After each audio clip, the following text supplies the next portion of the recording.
Hello and welcome back to the Bobby and Beardy Show. I'm Bobby, that gentleman over there is McBeardy, and today we're actually a peek behind the curtain. We're doing a double review. We're doing Conclave in this episode, and then we're going to do Craven a little bit later as well. God, the drama of and excitement of being a podcaster. Today's Conclave, though, like I mentioned, and Beardy is going to do the rundown for us. What say you? I will be telling you about Conclave. That's what I say. I hope so. That's what I've hyped everybody up for. Conclave is a film released 27th of November in the US, 29th in the UK. Estimated budget of around 20 million, and I think so far it's done somewhere around 44 million. So it's doing pretty well, considering how it's a topic that not everyone will be interested in. For me, Conclave is a masterclass in power plays and divine intrigue, where the death of a pope sparks high-stakes election that feels a bit more like House of Cards than holy proceedings. With a fantastic cast, a fantastic topic, with twists, turns, intrigue. It's a great film. That was a lovely little 30-second review there. You should have done the 1-minute review instead of me. Hey, link above. Yeah. You didn't see it until like a week after I saw this. I've been very busy and very unwell. If you can't hear in my voice, I'm very, very unwell. Dear. Anyway, Conclave takes a precedent on this. So yeah, I usually give you the full rundown of the plot. I've forgotten what's happened. Bobby, what's going on? Oh, I can't believe you played my own cards against me because I made you reverse this and do the rundown for once. Oh, well, bloody hell. I tell you what, the Pope's dead. Disaster. They're going to have a papal conclave, and it's going to be led by Ralph Fiennes, that's not his character's name, that's the actor's name. But basically, almost instantaneously, there's some suspicion, some intrigue, some scandals, and some secrets to be uncovered. But, you know, at the same time, there's got to be several intense rounds of very exciting voting to occur as well to decide the next pope, because you've got various factions have formed of different, opinions of how the church should be run and things. It's all up for grabs, and it's all very exciting. And old Ray Fiennes has got to do some investigating at the same time. It's very exciting and good stuff. Yeah, no, it is. It's one of those things. It's very topical for this year because it's been a year because the Pope died interesting this year. Elections. Wait a second, no, he didn't. Oh, if that happens in the next couple of days, they're coming for me. But no, it's been a year of interesting elections. It's very controversial, and the film does a good job of making light of that, I guess. It's a very serious topic. I'm now much more involved in religion. Obviously, my other half, her father runs a church, so I now know more about church and religion. Maybe not Roman Catholic sort of level, but interesting nonetheless. And I think the way that they cover the fact that obviously Pope is dead, different ways of looking at sort of traditionalism or being more progressive. It's an interesting subplot for this, and sort of the idea that it's holy men having unholy dilemmas. It's another interesting plot twist on what is already a very important topic. I feel like this is a pretty accurate and respectful portrayal of a papal conclave. I'm sure there is people in the church who completely disagree with that statement, especially some of the things that occur. But I think the basis of what they actually show you about how the proceedings take place and things, I think that's probably pretty accurate, not being an expert. And like I say, if you love a slow voting process in which after the vote they read out certain cardinals' names, almost in the worst game of bingo you've ever heard in your life, then this film is definitely going to be for you. I enjoyed the slow-paced nature of Fiennes' investigations. It was kind of like almost every round of voting, like a new snippet of information would be fed through, and you'd be like, "Ooh, what's this? Yes. How's this going to mix and match the things?" I think there's strong performances from pretty much everybody. I don't think anybody didn't have a good performance, but I think Fiennes is specifically excellent as the lead. John Lithgow and Stanley Tucci do fantastically in their roles as well. I can't remember her name, but the Mother Superior, or is it Sister Agnes? Her sections when she's looking after the other nuns, and the little section she has where she stands up to the cardinals was spectacular. I can't pick any particular acting that was bad in it, if I'm honest. No, it's all good. All stellar performances. Isabella Rossellini is the name you were looking for, by the way. Yes, thank you very much. I think I kind of agree as well with the pacing. It's inconsistent, it's hit and miss. It starts off, you'll drop straight in, Pope's dead. Then it kind of gets quite interesting as they bring all the cardinal college together, and then it slows down quite a lot. Then there's a little bit of a hiccup of pace, and then it kind of regains a little bit more pace at the end with the final act, which is really, really good. But it doesn't feel slow for what is effectively a slow film. I also think the cinematography is pretty damn good. The musical score keeps you quite happily like on edge throughout without being like ridiculous. I think the sound design in particular, sound design is one of those things that kind of like disappears into movies at times, but every so often you're like, oh, actually, I'm really digging this. At times, it really felt like every footstep, every whisper felt like an important one, especially as some of the twists are kind of uncovered and things like that. Go for it. I was going to say, I think there's a good balance. So I think the cinematographer is a guy called James Friend, and he kind of captures the grandeur and austerity of the Vatican with these big panning, sweeping shots and some nice symmetry. And then they kind of build this sort of the sound design. It's very empty sometimes, very echoey. Like every step is important, and everything they do is important. And really, it's kind of that emptiness that really highlights it. And then, like you said, the musical score is quite nice as well. But it's a balance between the two, really, really heavy and really, really empty. Cleverly done. Yeah. I have a criticism of this film, though, and I think it's based on what I was expecting the film to be more than anything else. And that's what I wanted the film to be, I suppose you could say. Because I wanted more drama.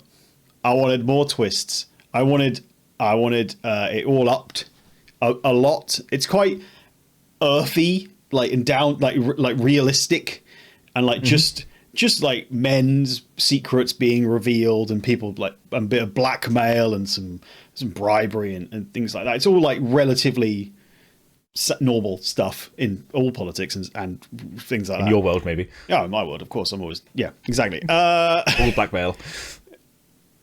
But I kind of wanted, and the trailer kind of led me to think this might be the case, and then it didn't happen. I was a bit like, I wanted there to be some more like going on. I wanted there to be more secrets revealed of higher stakes, more like power plays and grabs and things like that.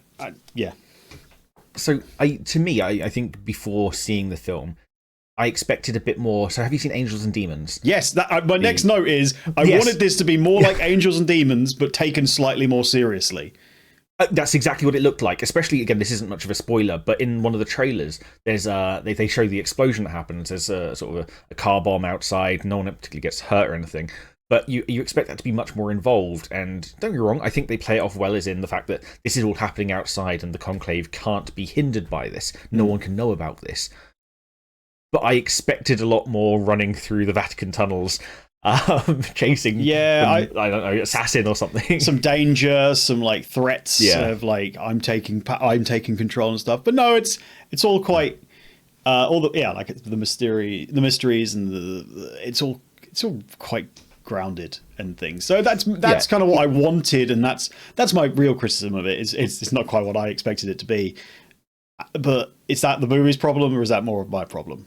No, I kind of get exactly where you're coming from. I think that it does a fantastic job of being more of a social commentary about the situation, in the same way that what was the reporter film earlier this year? One of my favorite. Don't you dare say Megalopolis. You mean Civil War? I do mean Civil War.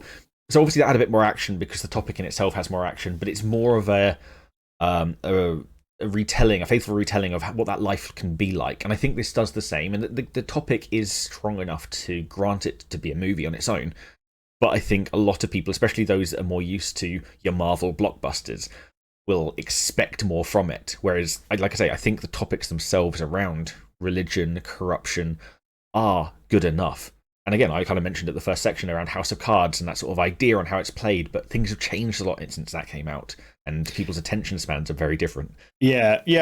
I wanted them to lean into it. I wanted them to get a little nuts with it. It's a thriller, like, you know. So I was kind of I suppose ultimately the way I would describe it is it's actually quite shallow. The levels of intrigue and what's happening is it's actually like it's not that much going on really. The actual film is more or less about the various ideologies of leading cardinals and the stake of where the church is going to go and who's going to lead them next, rather than your James Bond silliness or whatever. And I think that one of the things I've written about it is that it's quite, some parts of it are quite predictable, but then they do a decent job of taking you away. It's very much a red herring. So again, it's not a spoiler. Near the beginning, there's supposed to be 60, 70 cardinals, and an amount for sure. And there is an amount, and what turns up is an amount plus one. This isn't that. This can't be right. We have a list, they say. Sold for X is the issue. But yeah, this extra person turns up, and there's some dubiousness around his validity. They kind of, obviously the only thing they can say is he was made a cardinal by the Pope, but the Pope is now dead. What do we do? And there could have been such a bigger story around that character. And don't get me wrong, there is a big story around that character, but around their origins and why they're there, they could have been someone sent there as a spy, an infiltrator, someone with bad deeds to try and take control. No, well, without spoiling it, they're kind of just a cardinal. Yeah, and the thing is, I don't want to ruin that. The storyline is good, and what it's trying to do, that character exists for a very specific reason, and it makes a lot of sense. And in the film that you end up watching, there's nothing wrong with what they've done. But I expected it to be a bit more, like tongue-in-cheek running through. Where's my flamboyance? Catacombs. Where's my silliness? Yeah. Where's Tom Hanks running down chasing a parachuting priest who's trying to get himself made into Pope? They should have just had Tom Hanks in there at some point. Yeah, Robert Langdon. Hello, I'm here as well. Yes. No funny business. No bloody funny business. At the end of that last Robert Langdon movie, the plague was released on the world. Or was that just in the book? Yes. Did they stop it in the film? But in the book, I think it happened. they stopped it in the film, actually. Oh, yeah. Rubbish, cowards. Are you ready to go into... I think we need to go into spoilers, yeah, because there's a lot more that needs to be said. Smashing. I'm going to give it a thumbs up, despite my criticisms. It's a slow burn. The performances are excellent. It's just not quite what I was expecting it to be. Yeah, exactly the same. It's not what I expected, but it's a good film. Go watch it. It's showing off how these types of films should be done. So I do think there's a lot where they try and do this sort of almost documentary style. If they'd have made this in the style of The Office, that would be fantastic. Ray someone looking at the camera. What's going on here? This guy's a bit dodge. That would have been very good. Who put my papal robes in jelly? Those are my references from The Office. I've barely watched it. That's what you've got. Fair that's enough. All I've got. Spoilers. There's what the big one at the end. I think we'll save for the end. Ultimately, it's all about bribery, and John Lithgow is a bad dude. He's essentially the only real bad dude. Kind of. He's doing some bribes. And he's brought in. He somehow discovered that another cardinal, whose name I cannot remember, either the actor or Adeyemi, played by Lucian Samati. Thank you so much. He gave into temptation some years ago. Potentially has a child, and that the mother, who is a nun or something in France, has been brought in essentially just to cause commotion and to kind of derail his election campaign, which is essentially what's happening. The entire film is various people's election campaigns, which it successfully does. Lithgow is also the center of the initial kind of investigations. There's a rumor that the Pope asked him to resign, which turns out to be true. He didn't. I thought that's maybe where like a murder plot was going to be introduced, and that's where the stakes were going to go up. But no, the Pope was just a sick boy, and it's bad timing. At that time, I expected it to go very Knives Out route. Yeah. Where Chris Evans' character is told by the father he's written out the will, and this is basically the Pope saying, no, you're not involved anymore, and then a smothering happens, and then it spirals. But no, like you say, he's just unwell. Popes tend to be old. Pope died, and he hadn't been kicked out just in time, so he was like, I'm back, baby, and I'm running for Pope. And that's kind of it until the end. Where do you want to talk about it? Well, yeah, I think the issue is, like we've said a few times now, and Dogma, another great film by the way, says this fantastically, that the issue with religion, it's a perfect idea run by imperfect people, or it's some bastardization of that quote. And that's the issue. Like I say, I don't know about yourself, actually. I think you're not particularly religious. I'm certainly not. No. I have nothing wrong with religion. I know nothing against religion. Religion, in my mind, helps a lot of people. It hurts a lot of people as well. Looking at the better side of it, if you don't follow it exactly and take the best parts and ignore some of the worst, it can be a great thing. And yeah, this is the issue where absolute power corrupts absolutely. People they've worked decades of their life to get through the Catholic Church. They have an opportunity, and this is the one opportunity they're going to get, because when you get to this point, you're 60, 70. And are you going to miss your one chance? And what happens if we step on a few toes or burn a few people to get there? What is the lesser bad for the greater good, I assume, is what they're all thinking. Eminem sings a song about not missing your chance, so... they're all big Eminem fans. They've been listening on the bus absolutely loved. Yeah, a little montage as they're putting on their robes. Eminem playing. Well, I did notice one of the cardinals in the background did have his mum's spaghetti all over. So love that. But no, I think the big plot twist. You go through. I asked you to go through it, then you waffled for a bit. You've tricked me. Sorry. So the new suspicious cardinal, who isn't actually that suspicious, he's just a lovely person. It turns out, it ends up being elected pope after various shenanigans kind of push the narrative that way. And even at that point, I'm like, where's the big twist where he's actually Satan in disguise or something, and he's going to murder, something happening. Well, the big twist is that they're a hermaphrodite, essentially. And Ralph Fiennes is like, oh, you've just been elected pope, and I've just found this out. Mm-hmm.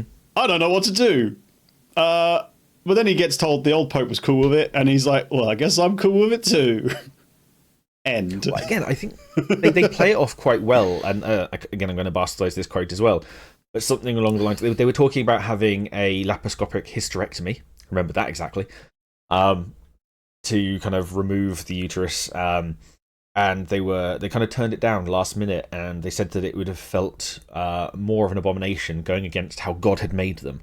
And you know what? That is a solid argument. If you're going to put that much faith in your religion and in your church, you've been made this way. You have, don't get me wrong, Benitez's character, this extra cardinal, has arguably done more throughout the world for religion, worked in harder places, put up with more adversity. And yeah, fair enough. You've done all of this the way you are. Why change it? Again, it falls into that sort of progressive versus traditionalist story, which I guess is the entirety of this. And 100%. I'm very heavily for... I'm a big fan of tradition, don't get me wrong, but I do think that progressiveness needs to happen. The Bible as it is now is written over 400 years ago, retranslated in 1600s by Constantine. It needs a change. Things that were thought of different 400 years ago as they are now. It's been rewritten several times before that as well, and pieced together. Yeah, from most things. recently. But yeah, so the film itself is Ralph Fiennes trying to figure out what's going on. He's hearing snippets of this and the other. He's uncovering some secrets. He's quashing them, and he's like, there's a medical thing going on with this cardinal, and I cannot figure it out. And he finally gets the information. After everybody's he sweeps the board almost essentially, into becoming the new pope. And yeah, the old Pope was absolutely fine with it. They were going to have an operation, chose not to, and there we go. And I have a feeling that that's the bit that most people, if they're going to have a problem with the film, especially if you're a higher up in the Catholic Church, would be the bit that you're going to get about. But yeah, I thought it was quite a good twist, quite a good message of acceptance, and ultimately, I enjoyed the film. Like I say, yeah. It is a fantastic message. Like again, Catholicism as a whole is one of the more traditionalist religions, but this idea that all this good, the Pope knew about it, all the preaching they've done happened. Does it matter what you know about the person? You were fine with them 30 seconds ago when you elected them.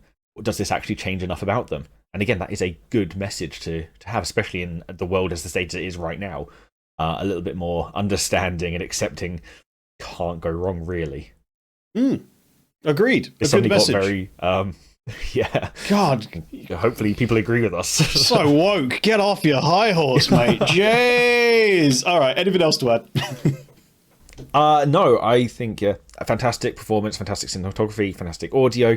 Not what you expect, unless you've now watched this podcast, then you probably will expect exactly what we've said. But please go watch it. It really needs to be seen, and there does need to be more films like this.